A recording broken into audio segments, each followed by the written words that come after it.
Okay.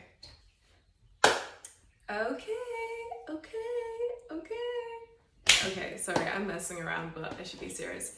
Anyway, so as I'm always working on my blocks and my limiting beliefs, I wanted to talk about how it feels when you identify and when you release a block. When you get to the core of it, immediately there is a sense of relief. And getting to the core of your block and releasing your block is so important because it naturally shifts your behaviors and your habits, which will then in turn shift your reality.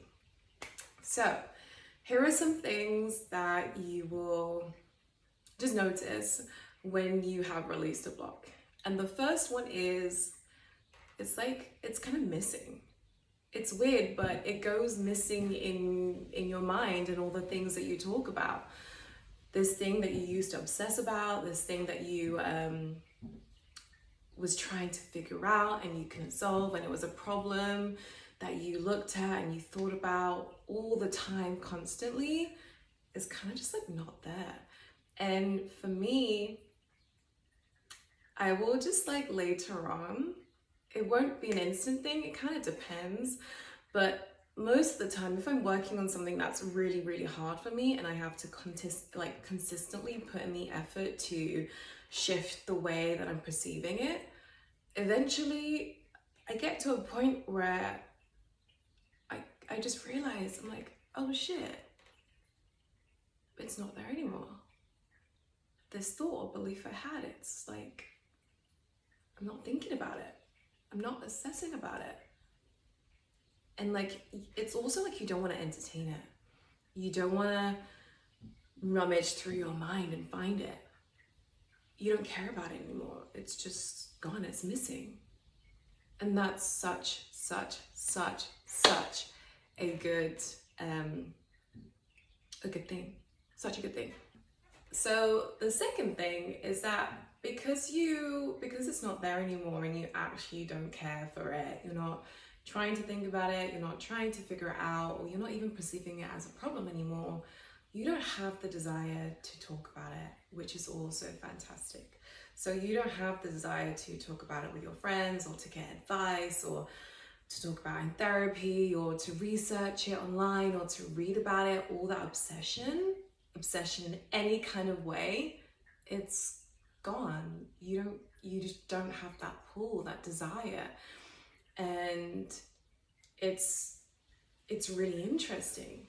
It's really, really interesting because it's like in some way you've accepted it, but also in some way you've come to peace with it. And now all that energy that you spent obsessing about this thing, this limiting belief or this problem or this block, is going towards other things that could be so much healthier and positive in your life. The third one is you just feel so much lighter. You feel so much freer and so much at ease with life. Think about it. If you've got something that you spend all your time trying to figure out and that's holding you down and that you believe is stopping you from getting you to where you want to be, it feels really heavy. It feels very dense. It feels like a big, big burden. And it takes up all your time and your headspace. It's very similar to the practice of mindfulness and meditation. You are spending all your focus and awareness projecting on this thing, on this block, on this belief that is causing you so much limitation and restriction, and you can't see the world around you. You can't enjoy the world around you. And so when you release it, it's like a big sigh of relief. And now you can open up your viewpoint and your peripheral and start enjoying more of life around you. Because you haven't got this thing like holding you back anymore. You haven't got this thing that is burdening you. You haven't got this thing that you think you need to fix. It's released. It's not a problem anymore. And the fourth thing is that you don't restrict yourself in the ways that you used to restrict yourself. And so I will give an example of all four. For example, if someone feels insecure about a specific body part, and they're always trying to figure out how to improve it, how to fix it, they're kind of always hiding themselves because they don't feel comfortable with this insecurity. They're always comparing themselves to other people around them. They're researching everything, reading everything. They're beating themselves down because they don't think they're good enough. And they think that this thing is restricting them from the life that they want, or restricting them from the career they want, or the future they want, just anything in general, or the partnership they want, and they love the love that they'd like to experience. So in terms of these four things that you will experience when you've released a limiting belief, if there was someone that was struggling with their body and an insecurity about a body part, first of all, the first step would be like they wouldn't think about it as much. They wouldn't compare themselves to other people as much. They wouldn't think about, let's take weight, for example, right?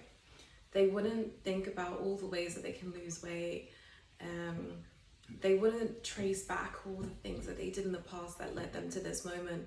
They would just accept, okay, well, this is my body. This is how it is for now. And that's okay. And being okay with it and accepting it doesn't mean that it's not going to change its state. It just means that you've come to peace with this thing right now, which is fantastic, because when you come to peace with something, that's when you can start transforming it. If you have not come to peace with something and you're fixated on it and you hate it and you project a lot of negative energy on it, it's more likely that it will stay in your reality longer than you want it to be, because you keep creating that conflict, that tension with it, and also that attachment of dislike and hate. So the second thing is they don't want to talk about it.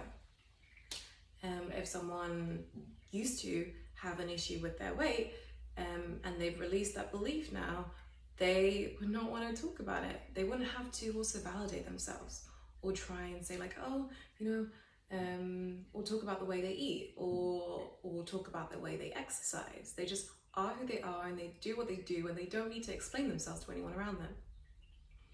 Third thing is, what's the third thing?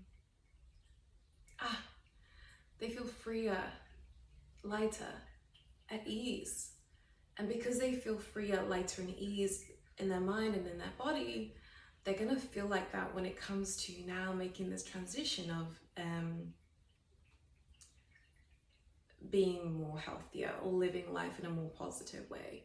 Maybe before, when they felt really bogged down, they had a limiting belief around their weight, they really struggled to exercise, or they really judged themselves on what they ate, or etc, etc. But now they can go to the gym and just enjoy it. They can eat what they want and know, okay, well, it's okay if I have something today that isn't so healthy, but tomorrow I know that I will eat something that is more healthy for me, and that's fine. They find more ease and flow in their daily life and around this topic in general.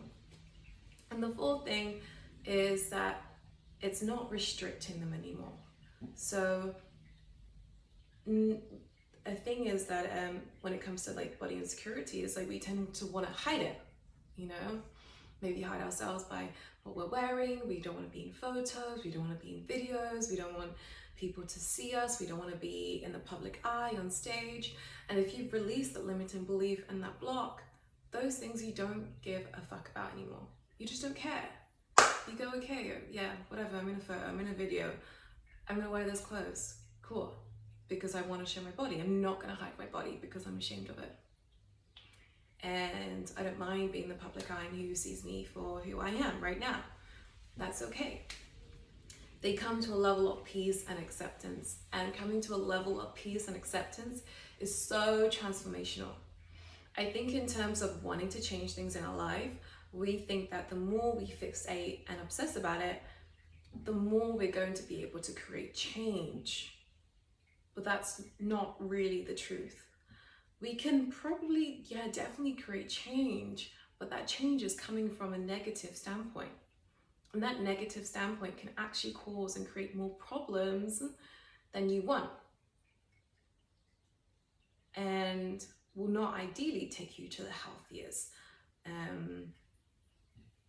vision or version of what you're trying to achieve. So yeah, I really enjoy working on limiting beliefs and blocks because they completely transform your life, and it can happen very, very, very quickly, a lot quicker than forcing external action and not knowing what you're doing. If you work from the inside out, everything becomes a lot easier, a lot seamless, it flows better, you kind of know what you're doing. You're not just reacting and doing everything just to get a result. You take your time, you look at what's within, you remove what you need to remove, you have more space, you have clarity, and then you know, okay, this is what's best for me, so I'm going to do that, rather than trying to do everything and just hoping that I can get some kind of result. But that's really going to slow you down and make you more confused and hold you back. But if you work from the inside out, things become faster, quicker, funner, easier, lighter. So yeah, I wanted to mention those ways of how you can identify when you've released a limiting belief, because it's actually a really, really beautiful feeling. And you'll be very proud of yourself when you realize that you've let go of something that used to stand in your way, something that you used to be so attached to, something that you allowed for so long to hold you back and to limit you. You're not doing that anymore because you don't need to. And you can be completely fine and safe with letting go of that belief and adopting something that's even more supportive of who you are, who you want to be, and the life you want to live.